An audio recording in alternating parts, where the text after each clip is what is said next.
আল্লাহ যখন যা করে বান্দার ভালোর জন্য করে। হয়তো প্রথমের দিকে আমরা সেটা বুঝতে পারি না, কিন্তু সময়ের পরিক্রমায় যখন বাস্তবতা নিয়ে সামনে আসে, দিন শেষে আমরা বলতে বাধ্য হই আসলেই ওই দিন ওই ঘটনাটা হওয়াতে ভালোই হয়েছে।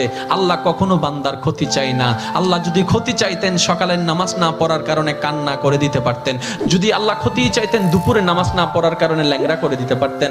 আল্লাহ সেটা চান না। আল্লাহ চাই বান্দার সব সময় ভালো। আর মা তো দেখেন জন্ম দেওয়ার কারণে সন্তানের তো অপরাধ করার পরও মা সন্তানের প্রতি কতই ভালোবাসা, কতই মায়া। বাবার কাছ থেকে সন্তানের পিঠকে বাঁচাই ফেলছে, এরকম হাজারো মা আছে ওই মায়ের জন্য। কিন্তু আল্লাহ পাক রব্বুল আলামিন বান্দার উপর কতটুক ভালোবাসে দিয়েছেন সেটা আমরা বান্দারা বুঝতে পারি নাই বলে শয়তানের ফাঁদে বারবার পা দিয়ে আটকাই যাচ্ছি। মনে রাখবেন, মনের মধ্যে কথাটা বসাই ফেলবেন, আল্লাহ যখন যা করে বান্দার ভালোর জন্যই করে।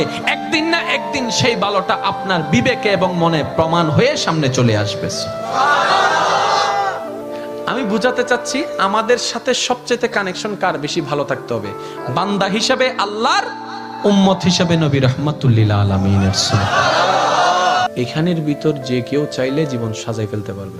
আমি বলছি যে কেউ, anybody, you can do it, not impossible.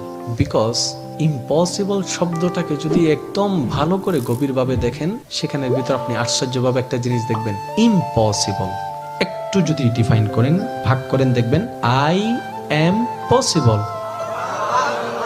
Impossible, possible কে আলাদা রাখেন, আই এম কে আলাদা রাখেন। I am possible. ইম্পসিবল শব্দটাই আপনাকে জানান দিচ্ছে আমি অসম্ভব নই, যদি রবের রহমত থাকে আমি তোমার জন্য সম্ভব। বিদেশে যাওয়ার আগে আপনার এলাকায় দেখেন টিকিট চলে আসছে, ভিসা চলে আসছে, টিকিটের টাকা নাই। অনেক ছিল, কেমনে কেমনে টাকার ব্যবস্থা হয়েছে, সে বিদেশ চলে গিয়েছে। এখানে অনেক ব্যবসায়ী আছে, ব্যবসা শুরু করার সময় সেই পরিমাণ টাকা ছিল না, কেমনে কেমনে ব্যবসা শুরু হয়েছে। এটা কেমনে কেমনে, রব বলে এটা কেমনে কেমনে নয়, একটু আমার দিকে তাকা, এমনে এমনে এমনে এমনে এমনে এমনে। তাহলে আপনার কাছে যদি আপনার রব থাকে, আপনার টেনশন কি? আপনার দুই নাম্বারই করার তো কোনো দরকার। এই রমজানকে সামনে রেখে অনেকে দ্রব্যমূল্যের দাম বাড়ানোর জন্য কত চালাকি করছে, গুদামজাত করছে। আমি তাদের উদ্দেশ্যে শ্রদ্ধার সাথে একটা কথা বলবো, ভাইয়া জীবনে হয়তো অনেক করেছেন, আপনি এই কারণেই করছেন 2টা টাকা 5টা টাকা লাভ বেশি হবে। তো এই সেক্টরে না হয় আপনার 10,000 টাকা 10 কোটি টাকা লাভ হলো, অন্য সেক্টরে যদি 20,000 কোটি টাকা খরচ হয়ে যায় তখন কি করবেন? কারণ জগতের মানুষ সবাই জানে যে অন্যের জন্য গর্ত করে সে গর্তে সে নিজেই পতিত হয়, এই কথা নিয়ে কারো কোনো দ্বিমত নেই।